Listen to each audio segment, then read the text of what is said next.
Assalamualaikum warahmatullahi wabarakatuh. Waalaikumsalam warahmatullahi wabarakatuh. Perkenalkan, kami dari mahasiswa Universitas Indah Prasta.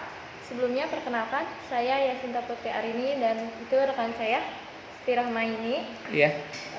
Kita ditugaskan untuk mencari narasumber untuk melakukan wawancara tentang teori evolusi berdasarkan fakta. Selanjutnya, Bapak bisa memperkenalkan diri terlebih dahulu. Ya, baik. Terima kasih. Nama Bapak Dedi Junaidi, SPD MM, ya. Mengajar di SMA Negeri 2 Jonggol, ya. Awalnya dari SMA Negeri 1 Jonggol, yang kemudian mutasi pada tahun 2020 dan mengajar mata pelajaran biologi. Cukup, Pak? Cukup? Baik, langsung saja ke pertanyaan. Iya, silakan. Pak, sebelumnya apa yang Bapak ketahui tentang teori evolusi? Iya, tentang teori evolusi ya. Nah, ini kan materi yang disampaikan di SMA itu di tingkat atau di kelas 12, tepatnya pada semester genap ya. Teori evolusi itu sendiri adalah proses perubahan ya, perlahan-lahan yang memerlukan waktu yang sangat lama. Nah, untuk proses waktunya itu betul-betul sangat lama. Memerlukan waktu yang sangat lama, bisa ratusan, bisa ribuan, bahkan bisa jutaan tahun waktu prosesnya. Itu mengenai teori evolusi, ya kan? Kalau mengenai objeknya kan ada dua, ada evolusi pada abiotik, ya kan? Yaitu teori evolusi kosmik, ya kan? Dan ada evolusi pada organik, yaitu pada makhluk hidup atau manusia itu sendiri. Itu mengenai evolusi. Lalu apa yang Bapak ketahui tentang lama, Darwin, dan seleksi alam? Iya. Nah, memang ini di SMA ya, ketika teori evolusi disampaikan, memang ini selalu ada perbandingan antara teori evolusi Darwin, ya, terutama dia sebagai bapak daripada teori evolusi, ya kan, dan juga Lamarck, ya kan, Jean Baptiste Lamarck. Dua ini selalu diperbandingkan, gitu. Dimana memang dari dua teori ini Darwin yang lebih diunggulkan oleh para ahli juga, dia yang lebih dianggap memenuhi ya teorinya. Kalau Lamarck itu teori evolusinya dia lebih ke arah lingkungan. Jadi terjadinya proses evolusi atau perubahan itu karena faktor lingkungan yang berperan. Nah, sedangkan Darwin itu teori evolusinya lebih ke arah dia seleksi alam. Jadi alamlah yang menyeleksi daripada makhluk hidup itu sendiri, apakah dia bertahan hidup ya atau dia mati atau punah. Itu perbandingannya. Kemudian mengenai seleksi alamnya ya berarti tadi ya, ini adalah dari teori evolusi dari Darwin ya, di mana seleksi alam berarti alamlah yang menyeleksi suatu individu ya atau populasi daripada makhluk hidup itu sendiri gitu. Apakah dia mampu bertahan hidup terhadap proses alam yang keras ya kan ya, atau dia mati perlahan-lahan kemudian akhirnya spesies tersebut hilang atau punah. Nah, itu mengenai seleksi alam. Lalu apakah ada keuntungannya jika kita mempelajari tentang teori evolusi, Pak? Kalau dari keuntungannya itu kan teori evolusi sendiri kan suatu proses perubahan ya, dari yang sederhana menjadi yang kompleks gitu. Jadi untuk siswa itu sendiri mereka ada keuntungan yaitu bisa mempelajari dari makhluk hidup yang sederhana ya, yang dari tingkat rendah sampai ke makhluk hidup yang kompleks atau tingkatan yang tinggi. Itu mungkin yang bisa oleh siswa terutama ya, karena Bapak memang mengajar di SMA ya. Jadi itu manfaat yang bisa mereka raih. Adanya proses perubahan perlahan-lahan dari bentuk yang sederhana menjadi bentuk yang kompleks gitu. Lalu apa yang Bapak ketahui tentang manusia purba? Manusia purba ya. Nah, karena kita bicara sains ya, bicara evolusi, mungkin manusia purba di sini adalah manusia yang mirip dengan kera ya, bukan manusia awal. Ya. Jadi kita nanti bicaranya kita bedakan antara manusia purba menurut teori evolusi itu sendiri atau manusia purba ya, atau manusia awal lah, atau manusia pertama itu menurut dari sudut pandangan agama.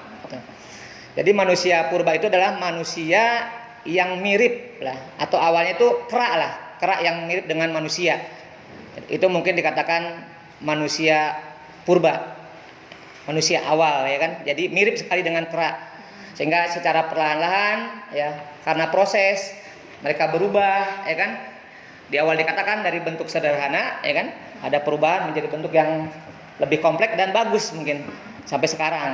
Itu menurut teori evolusi Darwin gitu, dan para pendukung-pendukungnya. Sudah. Iya.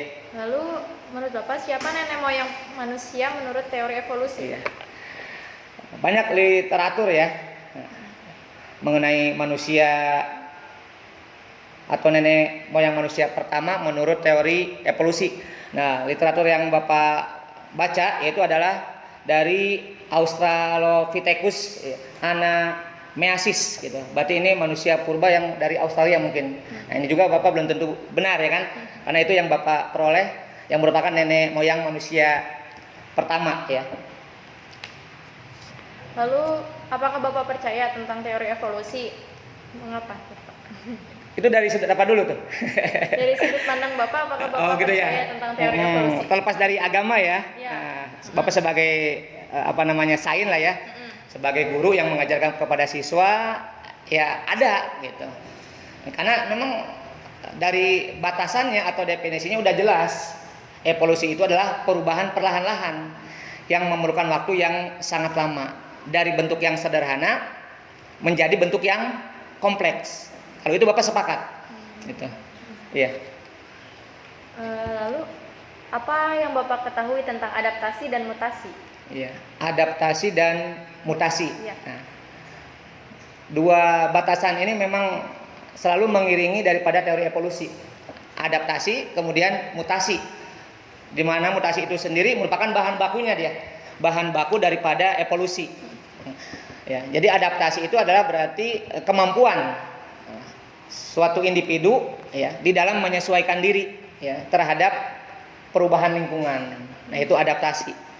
Dia mampu atau tidak? Kalau mampu berarti dia ya dapat melanjutkan kehidupannya, ya kan?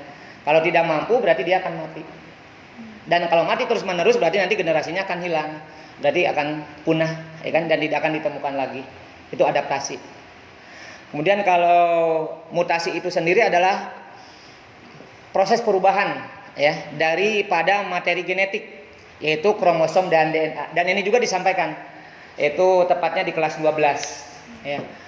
Jadi ada perubahan pada materi genetik yang terdapat di dalam inti sel, yaitu kromosom dan DNA. Itu mutasi. Iya, cukup ini. Sebelumnya mohon maaf agak sensitif ya Pak Iya. menanyakan ini. Sebelumnya apa agama Bapak? Agama Bapak Islam? Islam. Iya. Lalu apakah agama Bapak mendukung tentang teori evolusi ini? Iya. Banyak tokoh agama ya, baik dari Islam itu sendiri ataupun dari agama yang lain, itu banyak yang menolak, yang kontra sekali terhadap teori evolusi Darwin dan pendukung-pendukungnya ya. Mungkin karena ya pemikirannya ya kan, yang mengatakan di mana asal usul manusia itu adalah dari kera. Nah, itulah yang tidak bisa diterima gitu oleh manapun, oleh siapapun, apalagi dari segi atau sudut pandangan agama gitu kan, ya kan? Karena antara manusia dengan kera kan itu dua individu atau dua spesies yang berbeda. Sampai sekarang tetap berbeda. Ada kera, ada manusia gitu. Kecuali kalau keranya tidak ada, ya kan? Mungkin berubah. Nah, itu. Jadi secara sudut pandangan agama Bapak tidak sependapat, ya kan? Tapi kalau dari sudut pandangan tadi sains itu ya seperti itu, perubahan ada, sepakat. Kalau evolusi itu sepakat, proses perubahan. Ya cukup itu. Mungkin selanjutnya Ya. menurut Bapak ya, menurut agama Bapak Iya. siapakah manusia pertama Pak? Iya, jelas itu ya, anak SD ya, sampai dewasa, ya kan? Itu tahu di mana manusia pertama adalah ya Nabi Adam, ya, yang kita sebut sebagai nabi yang pertama, ya kan? Nah itu. Tapi itu juga Landasan Bapak sampai sekarang mengatakan seperti itu. Manusia pertama adalah ya Nabi Adam alaihissalam. Nah, apakah teori evolusi itu bertentangan dengan agama Bapak?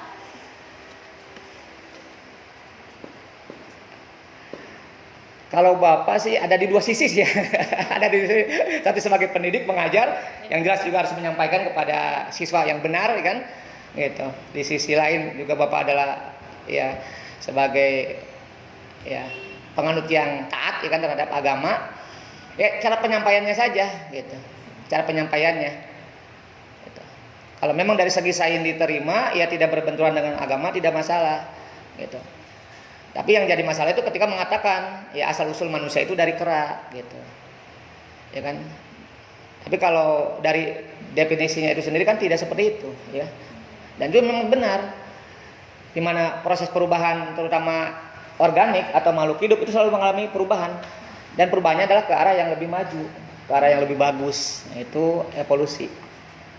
Tapi memang dari beberapa poin ya, dari beberapa pro daripada evolusi ya, apalagi sampai ke arah sekarang ya zaman modern ya kan, agama juga udah masuk ke agama ya kan, ya akhirnya agak sedikit ini juga gitu ya, rawan agak sedikit juga berbenturan ketika menyampaikan tentang teori evolusi.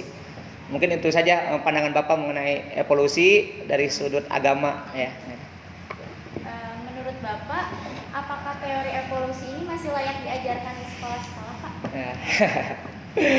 Kalau guru ya kan, pendidik ya kan, sesuai dengan kurikulum ya kan, di kurikulum ada ya harus disampaikan ya kan, gitu. Dan memang ada kompetensi dasarnya mengenai evolusi, gitu.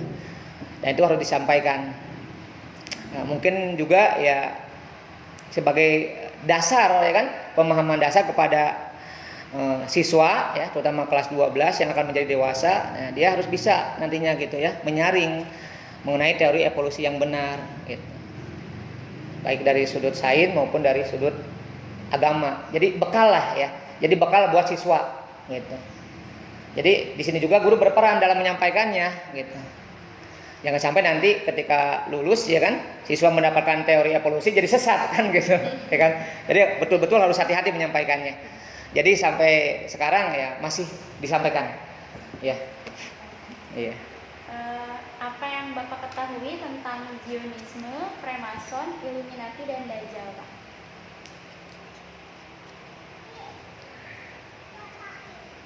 Wah, ini Bapak belum begitu ini ya. Belum begitu memahami betul, tapi kata-kata ini ya pernah dengar gitu ya. Tapi batasannya Bapak belum begitu ini ya. Karena bukan ahlinya ya. Zionis ya kan. Kemudian Freemason ya kan. Illuminati pernah dengar gitu, tapi tidak begitu menguasai lah. Kemudian juga tentang Dajjal ya kan, yang nanti akan turun ya kan, nah, dimana dia adalah bukan individu ya kan, dia adalah populasi gitu ya, populasi manusia ya, Dajjal yang nantinya akan membuat huru hara ya kan di muka bumi ini sebelum nanti akan berakhirnya dunia ya kan, menuju ke akhirat nanti. Nah, jadi batasan Bapak ya seperti itu saja ya, belum begitu menguasai betul Zionisme, Freemason, tapi pernah dengar lah, minimal pernah dengar. Nah, yang satu itu lebih tahu adalah mengenai Dajjal yang nantinya akan mati juga ya kan, gitu. Kalau tidak salah oleh Nabi Isa. Gitu. Itu saja. Selanjutnya mengenai teori evolusi ini, apakah Bapak mendukung, menolak, atau ragu-ragu, Pak? Iya. Kalau dari segi sains tadi di awal dikatakan Bapak sebagai pendidik ya mendukung, ya kan? Mendukung gitu. Kemudian menyampaikannya yang benar, ya kan? Tidak ujug-ujug langsung pada siswa mengatakan proses evolusi itu adalah perubahan ya dari satu spesies ke spesies yang lain ya kan. Walaupun memang benar teori evolusi itu adalah satu titik ya kan, satu titik spesies ya kan menghasilkan spesies yang lain. Artinya spesies yang ada sekarang itu berasal dari satu nenek moyang, gitu kan ya. Gitu. Jadi ini artinya kita yang harus benar-benar menyampaikannya. Dari segi sains harus disampaikan, ya kan, bahwa teori evolusi itu ada, ya kan. Kemudian dari segi agama ya supaya tidak berbenturan. Nah itu penyampaiannya. Jadi Bapak juga tidak pernah menyampaikan di mana bukti evolusi itu adalah manusia berasal dari kera gitu. Dan kalau tidak salah juga Darwin tidak pernah mengatakan langsung seperti itu di buku dia juga yang pertama itu. Mungkin itu yang bisa Bapak sampaikan. Selanjutnya menurut Bapak, Iya. mengapa teori evolusi, khususnya evolusi pada manusia itu masih dipelajari sampai sekarang, Pak? Iya. Tadi ya, dari objeknya kan teori evolusi ada dua, ya, menyangkut benda mati abiotik, yaitu teori kosmik, ya kan, ya, atau universe, ya kan. Itu juga berubah, itu berupa bentuk bumi, ya, lapisan bumi, ya kan. Dan juga yang kedua adalah teori evolusi organik atau makhluk hidup, ya, di dalamnya itu manusia. Ya. Kalau di biologi itu sendiri itu tidak sampai menjelaskan sampai ke arah sana. Bapak tidak pernah menjelaskan, ya, karena Bapak selalu mengajar di kelas 12, tidak sampai mengajarkan mengenai teori evolusi manusia. Gitu. Walaupun memang dikatakan di sana makhluk hidup akan selalu mengalami evolusi. Tapi di awal dikatakan kan evolusi kan jangkauannya, ya kan, waktunya kan, waktu prosesnya lama. Gitu. Manusia akan berubah nanti kan tidak tahu, ya kan, tidak tahu. Karena waktunya itu yang tidak bisa dibatasi, bisa ratusan, ribuan, ya kan, bahkan bisa jutaan tahun yang akan datang terjadinya proses perubahan. Gitu. Mungkin pertanyaan terakhir ya Pak. Iya. Apakah boleh jika kita menjelaskan suatu ilmu atau teori kepada orang lain atau peserta didik, Iya. tetapi bertentangan dengan agama yang kita anut, Pak? Bagaimana? Oke. Tapi itu bicaranya ilmu ya? Iya. Ya, sekali lagi cara penyampaian lah, ya. Sekali lagi cara penyampaian. Kalau memang sebenarnya kan ilmu itu berasal dari mana? Dari agama kan, gitu. Dari agama. Ya. Kalau Islam kan berarti dari Al-Qur'an, ya kan, sumbernya. Sebenarnya tidak berbenturan, gitu. Ilmu itu adalah cabang daripada, ya, Al-Qur'an, ada di Al-Qur'an semua. Gitu. Jadi pertama kita cara penyampaiannya saja. Kalaupun memang betul-betul di sana berbeda, ya kita bedakan cara pembahasannya, gitu. Ini dari segi sains, ya kan, dan ini dari sudut pandang agama, gitu. Berarti cara menjelaskan teorinya juga khususnya teori evolusi Iya. manusia ini dibedakan saja ya Pak? Iya, seperti itu mungkin.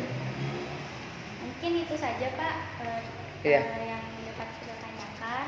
Semoga bermanfaat untuk kita. Amin. Terima kasih waktunya. Sama-sama, ya. Mungkin itu saja Pak. Iya. Kita tutup ya Pak. Iya, silakan. Assalamualaikum warahmatullahi wabarakatuh. Waalaikumsalam warahmatullahi wabarakatuh.